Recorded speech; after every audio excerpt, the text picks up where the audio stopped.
Lord, alam kong hindi mo ako iniwan sa mga problema ko. Lord, salamat sa pagsama mo sa akin sa maghapong ito.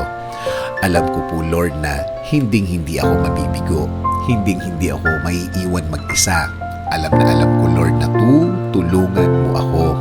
At alam kong sinimulan mo na ang pagtulong mo sa akin. Patawad, Lord, dahil nagiging emotional na naman ako, nagiging maramdamin. Simula sa gabing ito, ikaw at ikaw na ang aking iisipin. Ikaw at ikaw ang iisipin kong magiging kakampi ko para malampasan ko ang sitwasyong ito. Bigyan mo ko ulit ng guidance, Lord, tulad ng mga nakaraang panahon. Palakasin mo po ako ulit. Bigyan mo po ako ulit ng lakas. Bigyan mo po ako ulit ng suporta para malampasan ko ang mga